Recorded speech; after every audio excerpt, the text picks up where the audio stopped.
a poesia, ela pode ser apenas um divertimento e tal, beleza. Mas quando você é atento, né? Quando você pega lá um texto e começa e faz o que eu faço, por exemplo, né? Que é assim, eu não leio nunca. Essa releitura, sem abandonar a possibilidade de continuar repassando. Cara, eu fico horas assim, aquilo na minha cabeça, eu fico horas pensando e sabe, aquela coisa ali, construindo imagens, enfim, eu faço uma degustação, entendeu? Profunda daquilo. Por quê? Porque este é um exercício psíquico, vamos dizer assim, altamente favorável para a sua sanidade mental. Mas a expressão verbal pode ser poética especificamente, quando eu falo de poemas, né, os poemas escritos, ou pode ser um romance. A expressão literária, ela vai provocar identidade ou oposição. Sim. Entendeu? De repente eu vejo um perfil de uma personagem e essa personagem ela é o avesso daquilo que eu sou, ou pelo menos cogito ser, né? Então esse é o trabalho. Às vezes eu vou descobrir o que eu não quero ser, fazer, né? De como eu não quero agir, e às vezes eu vou encontrar ali um espelho meu. Entendeu? Espelho meu, né? Mas a verdade é que a gente precisa fazer esse tipo de debate com as palavras. Você está falando que é releitura, investigar profundamente, mas é porque a gente está debatendo com aquilo que está escrito. E a gente está encontrando oposição e identidade. Pode até estar... Perdão. Pode até estar conseguindo acessar a alma do poeta, a circunstância do poeta, mas isso talvez não seja nem o principal. O principal é que você, como ser humano, está vendo aquele texto como uma expressão viva, velho, e que ela está conversando com você. Eu converso hoje com o Machado de Assis sem nunca investigar as circunstâncias do Machado, apenas vendo como o texto dele é vivo e repercute ainda hoje de maneiras variadas, de diversas outras formas. Entendeu? Isso, quando eu fiz aquela carinha, só para justificar rapidinho. São atuais, né? Claro, tem uma carga de autores brasileiros, e não só brasileiros, né? Que tem toda essa capacidade, ainda está hoje, né, com a mesma base, a mesma força, né, do que quando eles emitiram ou publicaram aquilo que escreveram, certo? Tem isso tudo. Mas, às vezes, cara, essa coisa de fazer bem e fazer mal, o poema quer sempre fazer bem. É por isso que eu falei da oposição. Você tem os poetas do mal do século, lá do romantismo, que são aqueles poetas, aquelas figuras humanas que viveram em desacordo com a vida. Eles não tinham uma relação de empatia com a vida, mas sim de antipatia. A vida para eles era penúria. A vida para eles era um peso. Tanto é que a morte passou a ser para eles uma expiação, uma libertação. Quando você lê um poema de um Álvares de Azevedo, quando em meu peito rebentasse a fibra que o espírito enlaça a dor vivente, não derramem por mim nenhuma lágrima em pálpebra demente. É louco se você chorar porque eu quero morrer. A morte, para mim, é legal. Você imagina a gente lendo isso, né? E identificando. A gente está no caos, né? Existencial. Certamente há pessoas que vão se identificar com esse tipo de discurso mórbido e derrotista, mas há aqueles que vão ver que a vida não pode chegar a esse nível.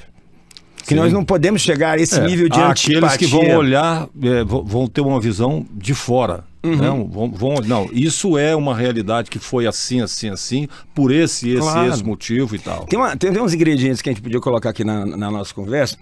A gente sabe, por exemplo, que uma pessoa quando escreve no papel, às vezes ela tem uma pressão tão forte escrevendo que ela fica no alto relevo ali no fundo, né? Outros são muito levinhos e tal. Porque tudo isso, a questão da palavra escrita, lembra? Tudo isso vai agregando, agregando tons ou ingredientes que a gente precisa perceber no que é a palavra. Às vezes escrever uma palavra, ela pode ser um momento terrível para aquele que está emitindo. O Conta Cartomante do Machado, tem uma hora que o cara fica no dilema de saber se o Vilela, que é o traído, né, o cara que é vítima do adultério da esposa, com o amigo Camilo, ele não sabe se o cara já desvendou ou não a história, e aí ele recebe um bilhete depois de um encontro, né, às escondidas com a Rita, que é a a personagem adúltera aí, né? E o texto escrito assim: vem já já à nossa casa, preciso falar-te sem demora. Ou seja, quando ele olhou para aquilo e percebeu o tom, como é que fala, a tinta, né? Aquela pressão sobre o papel, ele falou: ah, fudeu. Desculpa, mas fudeu, né? Mas assim, só que ele ainda vai depois. O texto é muito mais rico, tem mais coisas, mas eu te falo, tudo isso faz parte dessa luta que a gente tem com as palavras e com a expressão. A palavra, ela não adianta você tê-la. Quando você vai escrevela, ela também tem um poder. Claro. Porque você transfere para o papel isso. Né? Ela tem um poder sobre você, em primeiro lugar. Inclusive, isso é uma coisa é nostálgico, né? Porque hoje a gente digita, hoje a gente posta, né? A gente tem corretor, né? Mas esses não, cara, nanquim e papiro, velho. Era escrevendo lá. E aquilo dava à palavra um outro valor. Palavras são palavras, nada mais que palavras, depende até do tempo. E agora, por exemplo, nesses tempos de chat GPT, por exemplo, inteligência artificial e tal, aí as pessoas estão achando assim, não, eu não preciso... você tem que fazer uma redação, você tem que escrever alguma coisa e tal. Aí vai lá e pede para a inteligência artificial escrever. Não, aí eu vou lá, faço uma correção. Cara, é assim, é um convite a não raciocinar. Ou seja, o hábito de... As palavras, elas têm este poder, né? Porque são através delas que você raciocina. Porque você usa as palavras para raciocinar. É como se você estivesse falando... Como é que é o raciocínio? O raciocínio vem assim... É nada? Não. É você falando para você mesmo. Bom, eu preciso disso, isso é assim, 2 mais 2, 4, e isso mais aquilo. Então, você está usando palavras para raciocinar. Claro. Quando você abre mão disso, eu, na minha humilde opinião, né, eu acho que você está abrindo mão da sua humanidade. Com certeza. Deixa eu te contar uma coisa. Eu escrevi um poema, está até no Instagram, depois se você quiser dar uma olhada. E começa assim: as palavras são o meu consolo. Consolo é só uma palavra. Aí eu vou desencadeando esse texto, aí depois, se quiser dar uma olhada. Por que eu estou dizendo, cara? Porque se você não tiver esse lado anímico para utilizar a palavra, essa palavra se esfria e empobrece a expressão.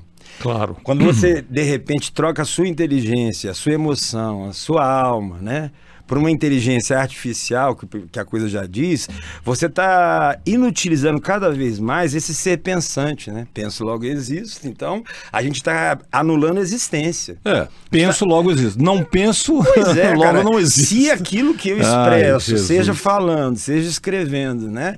Ou em outras linguagens, então, se aquilo que eu expresso não é uma repercussão de tudo que sou...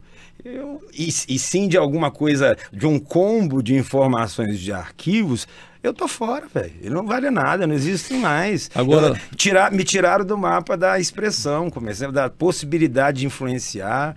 De repente a gente vai estar com os arquivos que já existem sendo a solução de problemas novos, né? Que não precisam de soluções antigas. Agora, se é que você me entende agora nesse arremate.